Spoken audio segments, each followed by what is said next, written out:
Okay, and okay, we should have everybody in. I have 7 participants. Let me hear some more. I'm admitting. Okay, so everybody should be, I've got 7 people showing up and all. Okay, let's pretend we're just starting over. It just says to me, post attendee. It Okay. says post attendee. So does that mean I signed out somehow? I would go all the way, I'd go out of Zoom and then just go back to the link and come back in. Also, there's another window open that has us in it. You're just back on the original one, but somewhere there's another window open where you should be able to see us. It's somewhere on your computer. Let's see, should I put ESK maybe? Well, if I just close out of the tab, will that sign me out, or do I have to click something? Because I didn't see, you know, any controls on the bottom that allowed me to mute my voice or the camera. Well, you're still, as far as you're showing up as a participant and you're unmuted. I can mute you. Well,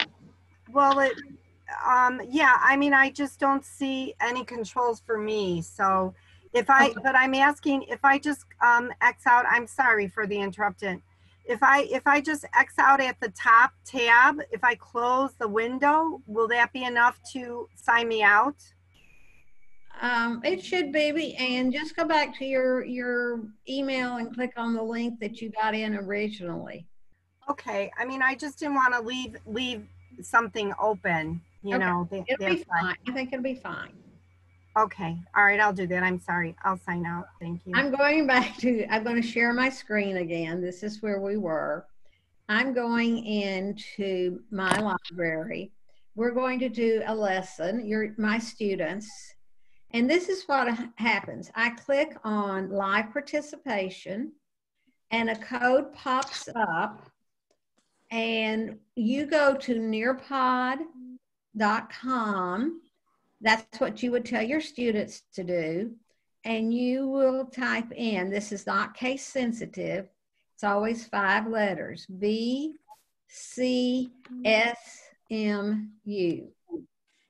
BCSMU. Now, your students do not have accounts. They just go to Nearpod. You can share this link with them in Google Classroom or Microsoft through Teams or most of the times I just give the kids the code and they're fine with that. Now, as the teacher, when I start this lesson, that code is always up in my right-hand corner of my screen. And so if a student comes in late, I can quickly give them the code. Now, I'm not seeing that any of you have signed, oh, there's somebody, has signed in as a student. At the bottom left-hand side of my screen, I can see how many students I have. So at this point, you know, if you're not my student, then you're probably just seeing my screen as the teacher. Then now 2 more, I see more have gotten in.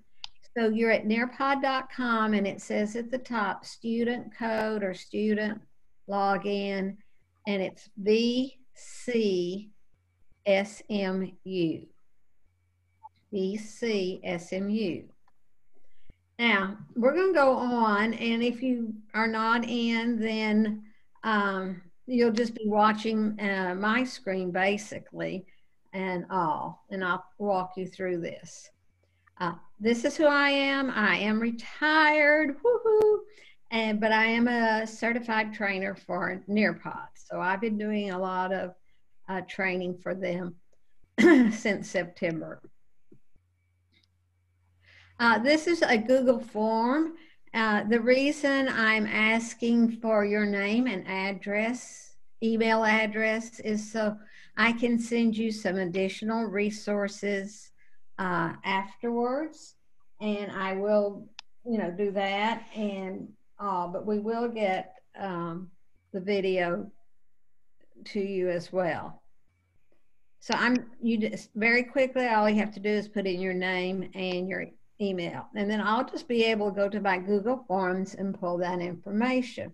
So you could have a Google form inside of a Nearpod lesson.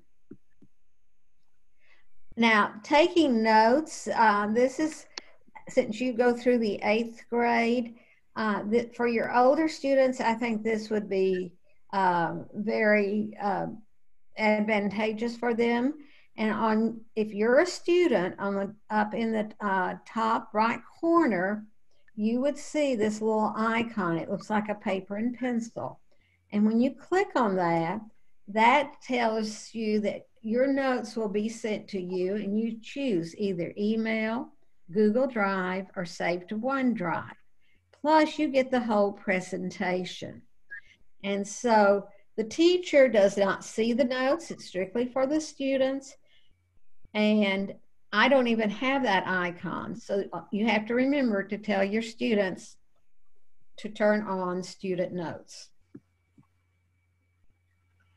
And throughout this, we won't go through all the videos and such, but anytime you see an arrow like that, it just means there's another slide.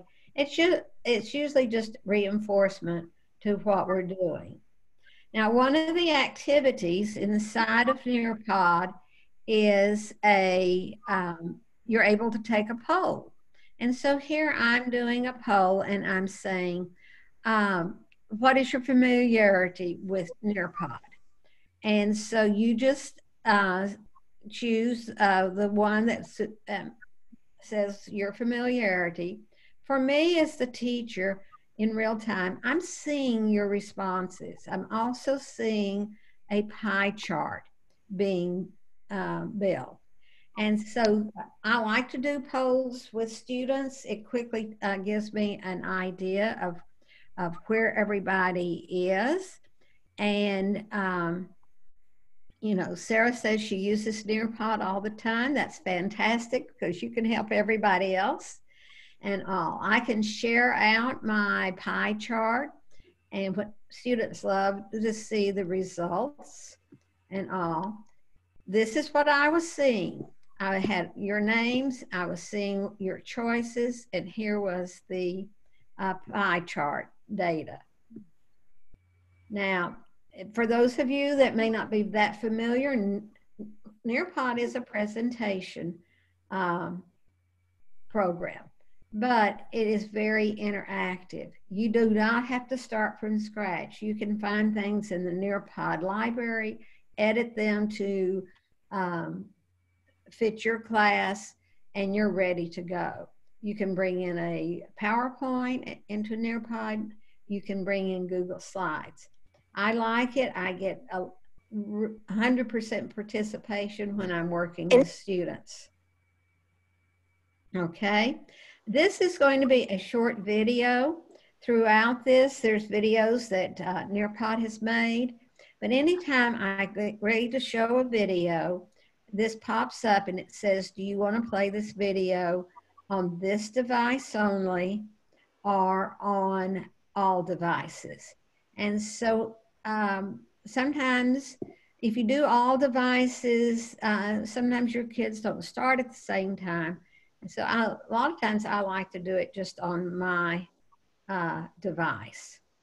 Now, all I have to do is click this. Introducing Nearpod. With Nearpod, you can make every lesson interactive. Launch lessons your students can't wait to join with collaborative, engaging activities like virtual reality, simulations, and gamified quizzes. As the teacher, you'll always know where your students are with Nearpod's formative assessments, including polls, open-ended questions, draw-its, and more. Get started with what you already have. Upload any of your favorite resources, PowerPoints, Google Slides, and videos, including directly from YouTube. Then, add in media and formative assessment in a few clicks. And now you can add questions directly into videos to make them interactive. Get started even faster with our library of pre-made lessons and videos, built in partnership with some of your favorite brands. You can use them as is or customize to meet the unique needs of your students. Once you're ready to launch your lesson, choose from 3 teaching modes: In live participation mode, you control the pace, and students participate on their devices, either in person or remotely with web conferencing. In student-paced mode, students move through and participate on their own, whether they're working from home or in class working in centers, stations, or groups. With front-of-class mode, you can use Nearpod without student devices and facilitate collaborative discussions. Imagine what you can do with Nearpod. Your students will love lessons that combine engaging media with collaborative ways for them to show off how much they've learned. You'll love unlocking student understanding in real time and having reports to inform the next day's instruction. You'll wonder how you taught without it. Okay, so videos are easy to have in your Nearpod presentations.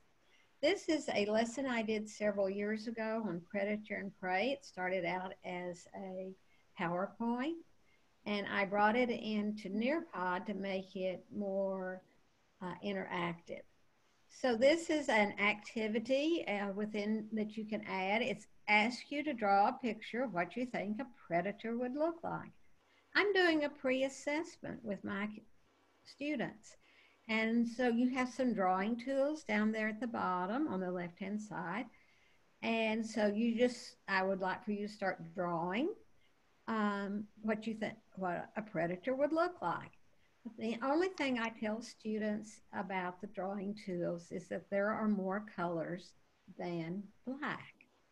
For me, I'm watching you draw in real time. So all of you that are in the class, go ahead and draw what you think a predator is.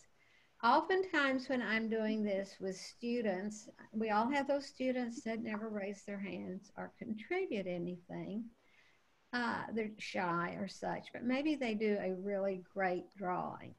And I can, after they have submitted, I can share their drawing with the whole class. And that is so good for their self-esteem and all.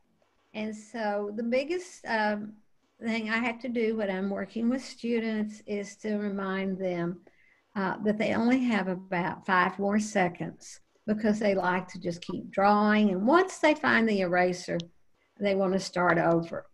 Now, these drawings will show up in your reports. So in your reports, you'll be able to see what each student did. So if you'll go ahead and hit submit. Now, if they do not hit submit on their drawings, they will not be saved in the reports. I'm going to show you another way to use the drawing tool, but I love to do this with, especially with elementary students. It really, they get a chance to be creative. Okay, so I'm going to move on and I'll show you what I was seeing. This is, it was looking like this on my screen. So I could see what each of these looked like, and I could have shared theirs with the rest of the class. And this just goes on with my slideshow, the definition. Now, this is another draw it activity, different from what you just did. I'm asking you to take your drawing tool and circle the predator in each sentence. And so this is a quick formative assessment for me, because I can just take those tools and find out if they understand, after we've talked about predators, we've read the definition, what a predator is. And I did this by typing, this was just a slide, you couldn't do anything with it, but one of the things you can do is do a convert to draw it on slides. And when I converted it, then that gave those drawing tools. This could have been a map that I said convert to draw it and have them color in the 13 colonies. There's all sorts of things you can do with a draw it. So go ahead and submit, and I'm going to show you what I was seeing. So I could see that my students, okay, I think they understand what a predator is versus a prey. And so we can go on with the lesson without me reteaching. This is 3D. Of course, kids love sharks and all of that, and they can move it around, they can zoom in. But there are a lot of, they're in the Nearpod content, adding content. There's a lot of 3D images, and there's the auditory system, the circulatory system, and all that can be put into your presentation and all. This quiz only has 2 questions. That's pretty easy. And go ahead and just answer those. It could have 10 questions, whatever. This will be graded for you. It will be in the reports. You'll see how the class did on the whole quiz, how individual students did. It's going to build a pie chart for me again that's going to show me, are they, you know, I want a green key lime pie showing up and not a cherry pie. So very quickly I can find out if how well they did on this quiz. So here's what I was seeing. I could see each student, and I would see how they were doing on each question. This is a Collaborate board, and again, I like using this because I get all the students participating. But it does pop up with this window, and it says, do you want to approve comments before they are posted? Those of you that have the younger students, you probably don't need to approve them. I taught in middle school many years ago, and quite frankly, I would want to approve those posts before they went up. But I'm just going to say no. And so my question for my students is search for a picture of a prey, add it to the Collaborate board, and describe your animal. Well, down here is a text box. And I can say a rabbit is a prey because, and then I'm typing in Swedish, but right here is this little landscape blue box. I click on it. It takes me to Google Images. I search for a rabbit. I click on the magnifying glass. I find a cute rabbit, and I hit save. Now, I've talked about why a rabbit is a prey, and I post it. And so these start coming in. Now, say you weren't approving them and a student does put something that's inappropriate, there's a trash can at the top of each post-it. And you can click on that, and that will remove that post and all. So it goes back to giving you that control. So this, again, I can get that 100% student participation. I have an idea of, you know, it's another way for me to have a better understanding of what their knowledge is. And so I was seeing this. You can see this card. We clicked on the trash can and it was deleted. This is just part of the lesson. Now, this is a open-ended question. And an open-ended question will not be graded for you because there's no right or wrong answer. And so you will see each of your students' responses in the reports. And so you have a box that you would just type in. And I would see your responses as we were doing the lesson. And again, if I have a student that just nails this question, I also can share it with the rest of my class, okay? So that's an open-ended question, a different type of activity. This is what I was seeing. You can see Mary Poppins, she really gave a very good response, and I could share that with all the students.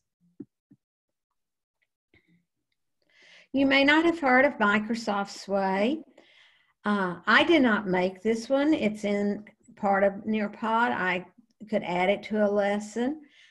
And quite frankly, this is done so well, it fit with my lesson. And so I'm just gliding down this Microsoft Sway. You can see the images are just beautiful. So I always have to remind myself, give the students time to read the information and such. Sometimes this Sway may be where your students want to take notes. This is a stack of cards, and you just click on them, and you can go through each and read the information on each of the cards. So that is Microsoft Sway. Don't worry about making it, just go into and use one that's already there. Teachers love matching pairs. You create your own matching pairs. And I'm going to be showing you in just a minute how to do that. But you can have a word with a definition. You could have a beginning sound and a image like a bee, ball. You could have a math problem and all. So you have a lot of flexibility. Right now, I am seeing how many times it might take you to match these 8 matching pairs and all. So I'm just moving on. And here, this is what I was seeing. You know, Oprah was just kind of clicking around, hoping that she would find the right answer and all. So you see that type of result from matching pairs. This is a virtual VR or virtual reality. And these are available for you to bring into a lesson. The kids absolutely are enchanted by these. I could have had a question. Be prepared to describe what coral reefs look like, or look for the largest predator. So this is in conjunction with 360 cities. And you might be studying Egypt, and you could find a virtual reality of the pyramids. Lots of choices there. So you can add content, you can add activities. I'm just going to skip through some of this. This would just be a collaborate board without any images and all. So as we go quickly on through this, logging on, you should be able to log into your Nearpod. You may already have done that. This is, anytime you see this symbol, if you click on it, it will take you to the home page. This is a plus sign means you can create a new lesson, or you can add more slides. Quick launch means you're doing it on the fly. You didn't really have a Nearpod, but you decided, I'd like to do an open-ended question as an exit ticket, and you can do that. We're going to go into your profile. There's some things there that need to be turned on if they're not already. In the library, the Nearpod library, there are over 8,500 lessons, and in August they added interactive videos, and now there's over 1,000. It means those videos that are already there that have embedded questions. Now, you don't want to look at 8,500 lessons. You can search just lessons or just videos. You can select search by state standards. You can search by subject area, by grade level, and all. They make it very easy for you to find those lessons. I'm going to show you these filters, but when you get this presentation back, you can always go in and review and look at the teaching videos that are part of it. This is the question we get asked the most. How do I get that code to give my students? This is a short video, see it's less than a minute. So all you would have to do would be to click on it. It's easy to launch a Nearpod lesson from your Nearpod library. Once you're logged into your Nearpod library, you can see here this is the home base. You hover over any lesson and you can choose a live lesson or a student paced. Any lesson can be launched either way. A live lesson is one where the teacher is driving the slides and changing them, and it changes on all the student devices. And a student paced lesson is one where the students can go at their own pace and don't need the teacher to drive to change slides. I'll now show you how to launch a live lesson. I click Live Lesson. A code generates that you can share with students via email, link, Google Classroom, Microsoft Teams, and more. The student need only go to nearpod.com and enter the code as shown here. The code is not case sensitive. So you see it's very easy. And after you've done 1 or 2 lessons, that's just second nature. But when you're first starting out, that can be, you know, the biggest question. How do I get that code and all? And student pace, they're going to see the same lesson. The code by default is good for 29 days. You have a toggle button that you can make sure that's on, and that way the students must do your activities before they move on. Remember, they're doing this on their own time. And I do want them to do the quizzes and the matching pairs. So I always make sure that that is on. There's about 3 different ways to get to Nearpod reports. They're very good. Anything that can be graded will be graded for you. Another short video that will have available. So student paced just means it's the same lesson, but the students are basically doing it on their time. And right now with you teaching virtually, that may be very important that they be able to do that. This is fill in the blank, and what it is, it's a drag and drop activity. You drag the words from the word bank to the right blank. So you create those as the teacher yourself.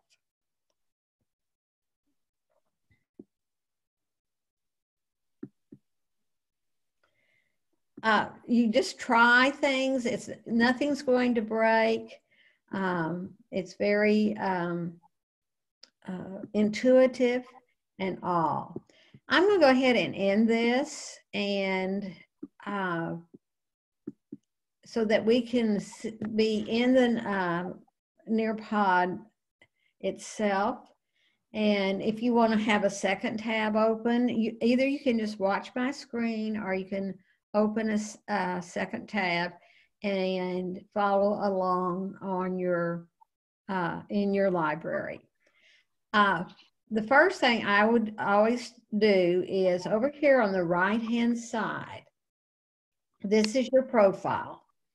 And when I click on this, I slide down to lesson settings.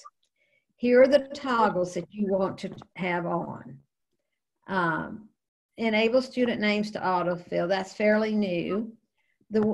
For you, especially with younger students, you want to turn on enable immersive reader. Because on many of the slides, an immersive reader icon will show up, and the students, all they have to do is click on it, and the question, and maybe it's a quiz, the question and the responses will be read to the students.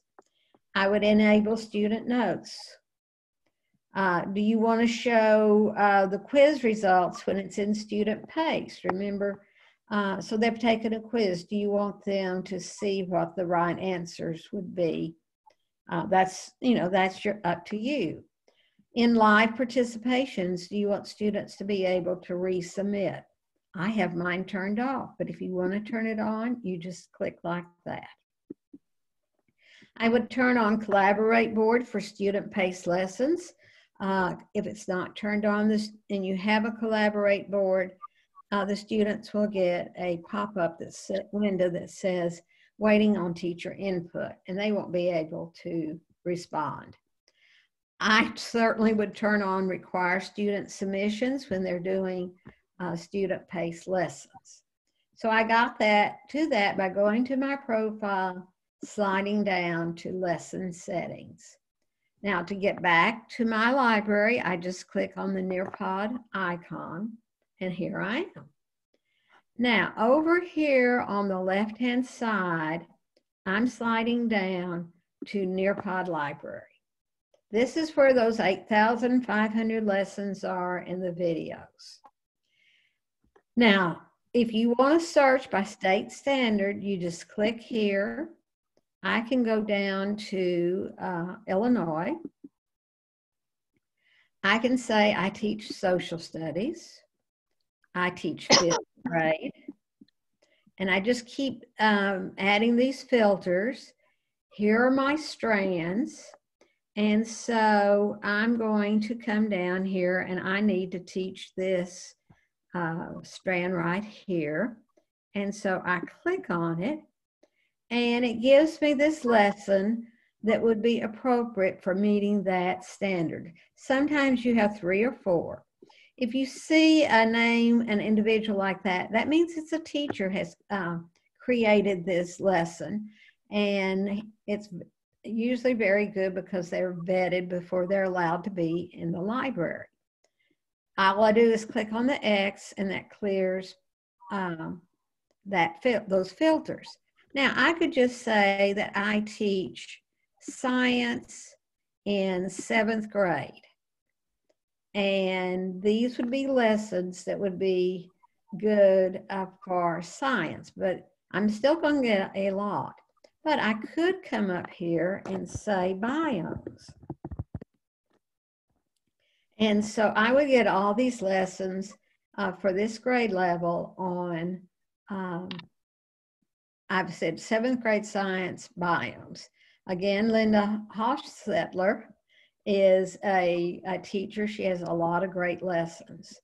And again, I just click the X. I might just type in weather. And I have found these lessons. I didn't say a grade, so let me go over here. I'm going to say 6th grade this time. And if you see lessons and they have a time underneath them, that means it's a video. Video is a minute, about a minute and a half.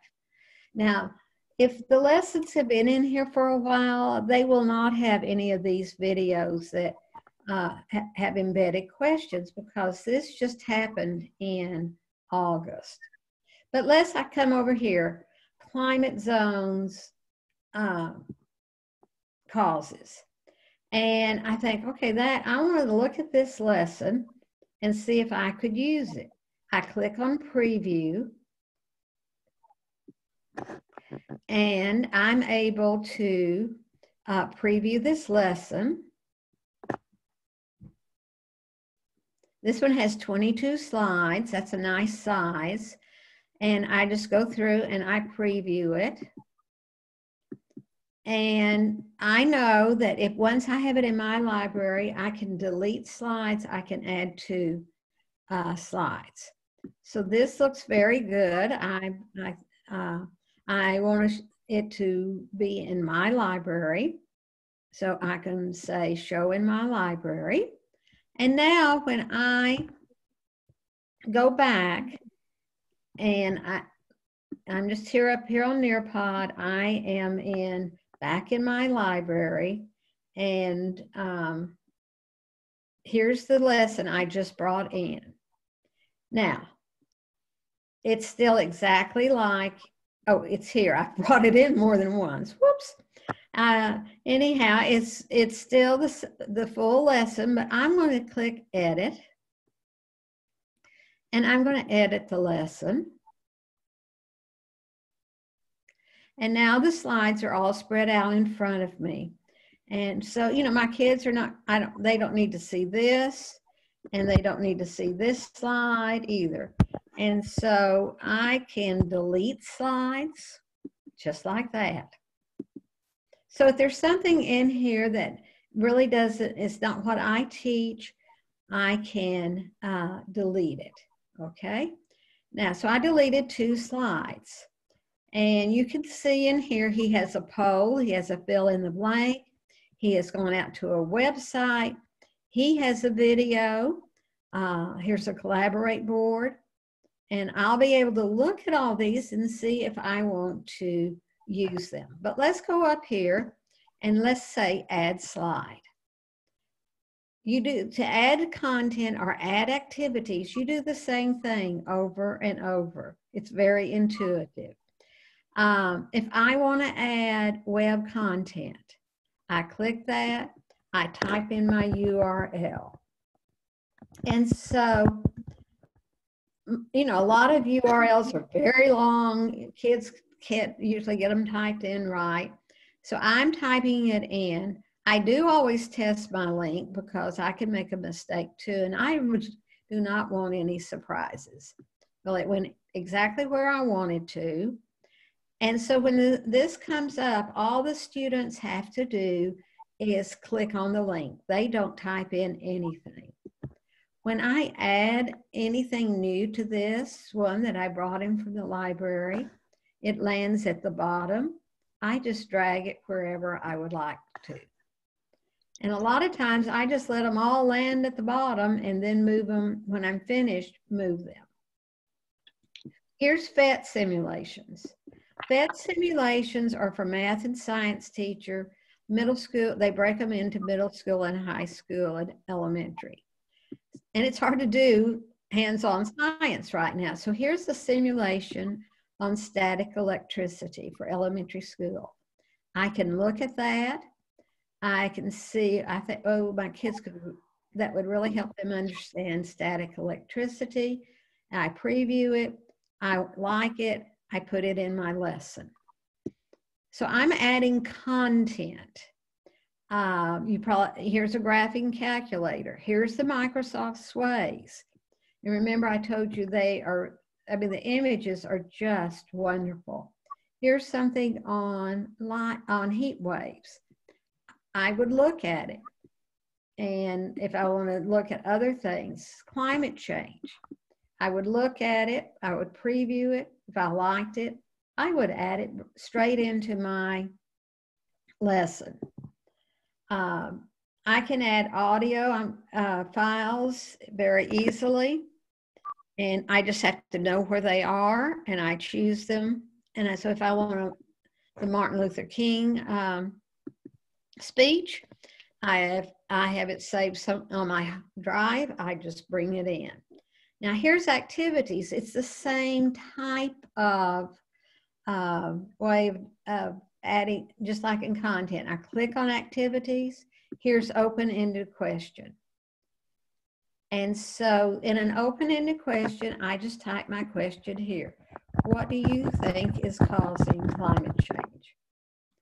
But I want you to notice over here, I click on this. I could add an image there. I could add a video. I can add audio recorder. I can add my voice. So that means if I have younger students, I can just record my audio. Students, I would like for you to tell me about climate change. I stop it. I listen to it. If I want to include that, I hit save. And now the students would see there's something for them to listen to. I don't know if our Spanish teacher is still with us, but a lot of foreign language students teachers are using this. They might read something in Spanish and ask their students to respond, or just have them read what is on the screen and all. Here's the other cool thing. Enable student audio recordings. Many students have a hard time typing a lot of information, and so if you turn that on, that means when they get through this slide, they can record their response. And we know when you have students just learning to read, how exciting that is for them to read aloud to someone. And so they could read a passage, they can respond orally. So I just toggled that on for this open-ended question. Add a slide. Remember, they're all just dropping to the bottom. I'm into activities now. I'm going to show you how to do matching pairs. I give my instructions here. Match the definition to the word. Okay, so we're studying presidents of the United States. And I might have here Abraham Lincoln. And I could have said in my instruction, match the person with their image. Here I say add an image. And I type in Abraham Lincoln. I don't just put Lincoln because I would get images of Lincoln cars and I don't really want those. So here's my image of Abraham Lincoln. I'm going to save it. I have this little doohickey right here. I can make him fill up that square. And I now can have matching a pair Abraham Lincoln to his image. I could put in 81. And over here I could say 9 times 9 equals. And here's some math, you can have some of the math symbols, if you click on that, are available. I have early learners. I put the B. And here I look for an image of a ball. I click on the magnifying and I find a ball and I save it. And so now I could just keep adding pairs. So it's very easy and quick to do your matching pairs.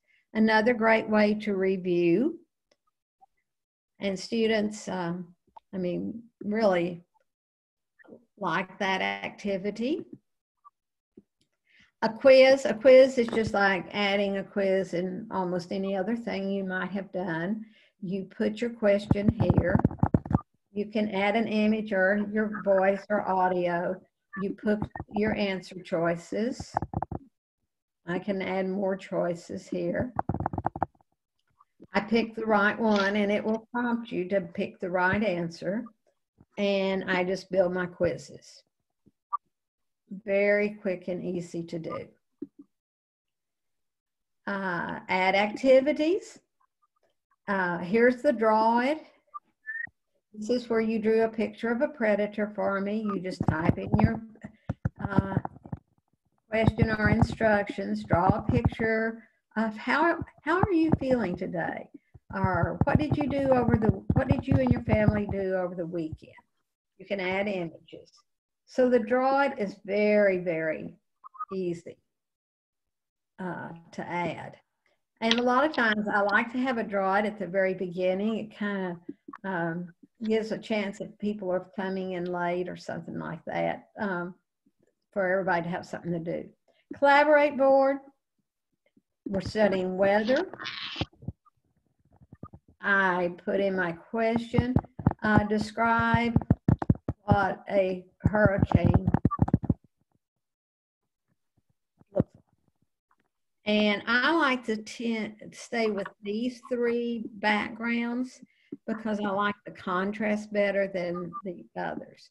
So a collaborate board can be an opinion. They can look for images. You could have as many as you want in your presentation. A poll is pretty easy, just pretty much the same thing. As I said, this is very intuitive. What is your favorite ice cream? Vanilla, chocolate, rocky road. And I can't allow them to choose more than one. So I'm adding all these activities in a very short period of time.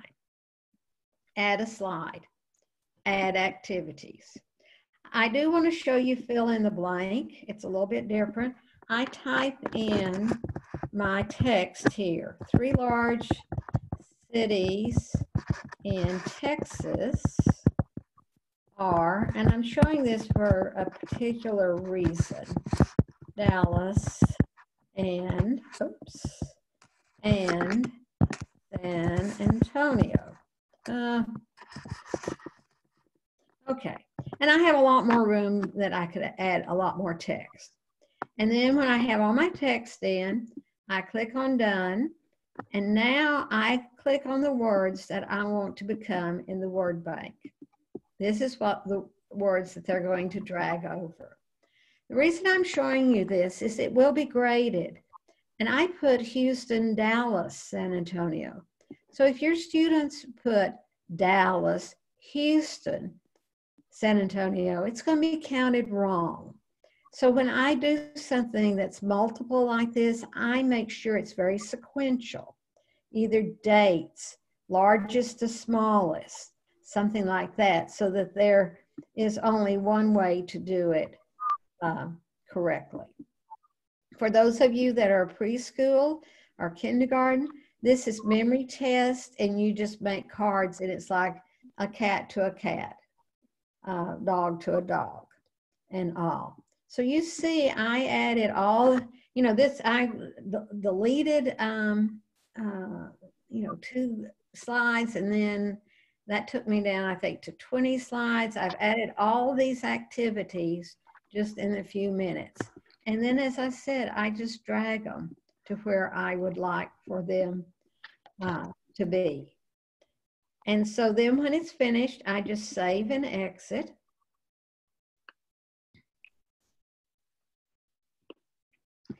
And here's the lesson that we have just done a lot of editing on. You can edit at any time. Now, I do want to show you something very quickly here. I'm just going to take this. Notice all I have right now is add slide or paste. When I click on this, it said my convert to draw it is no longer grayed out. So this is how I converted that slide that just had text on it and made it a draw it slide. I click on convert to draw it, and I say, I really don't need 2 of them, so I know. And so then when it's now a draw it says so, I double click, and here's where I can give my instructions. And maybe I say, circle the nouns in red and the verbs in green. And when they get to that slide, they'll have their drawing tools and they can do it. Now, one thing, so I'm just going to save and exit. All the lessons, remember, you get to by clicking on Nearpod Library. And here they are. One thing that we didn't have really time to do is time to climb. And your kids will love time to climb because they love games and such. Now, I don't have any filters over here, so I'm getting all of these. I'm going to click 5th grade. And these are gamified quizzes that you either can use by themselves or inside of one of your lessons. And the questions are timed and all, and you'll see the results. And the kids just, you know, they like this. It's more fun than doing just a plain old quiz. But again, you can, I'm going to click back on my library. And remember, in this lesson, I'm just going back to edit.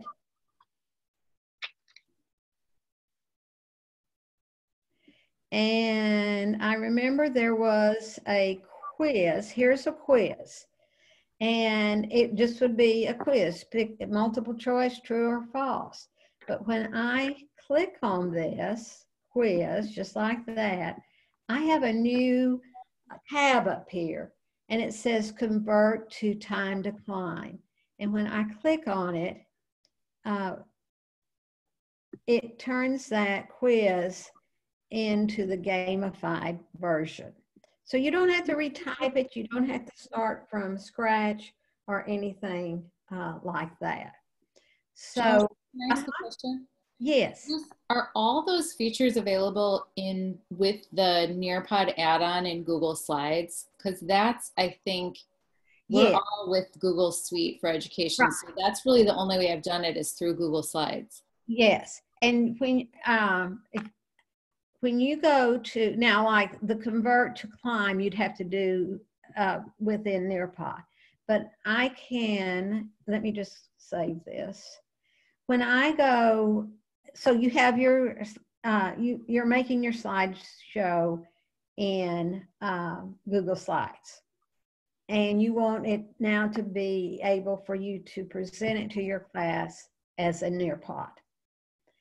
And with those interactive activities. And so what you need to do, let me close and let me get out of this and let me go to my Google Drive.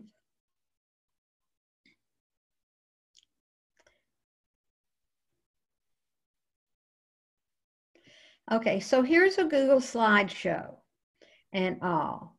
And so I'm in Google now.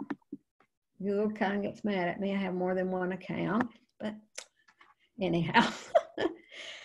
So here's, I have it in Google Slides.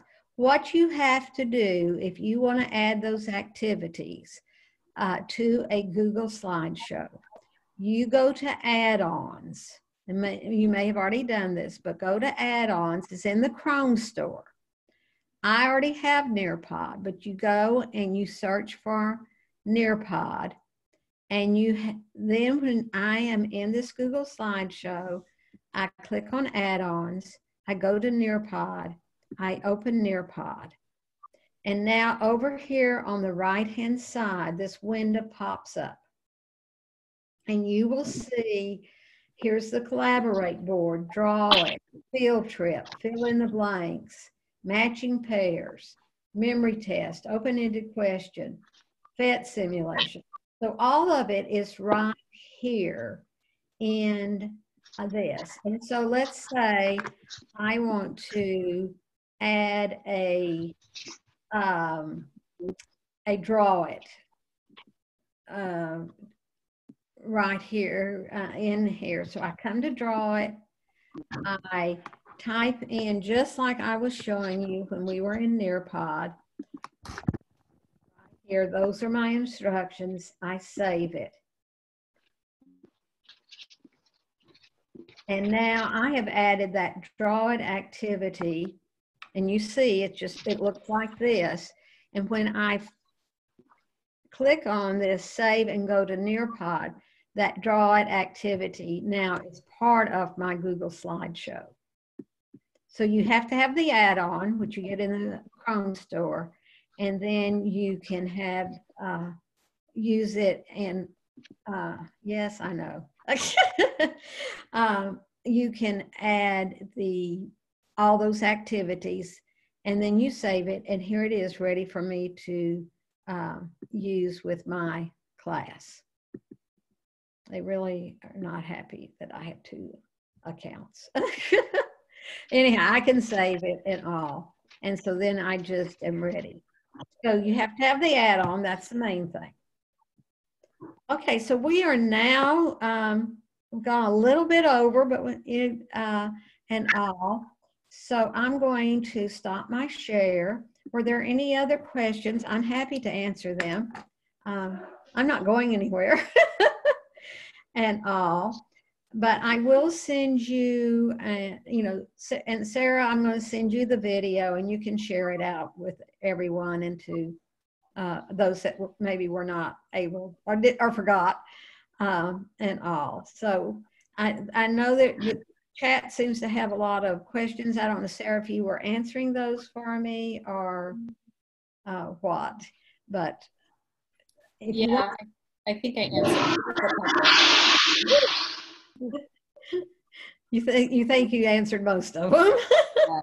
Yeah. If someone wants to unmute, please do, and I'll be glad to answer any of those questions. Okay. I'm going to stop the recording.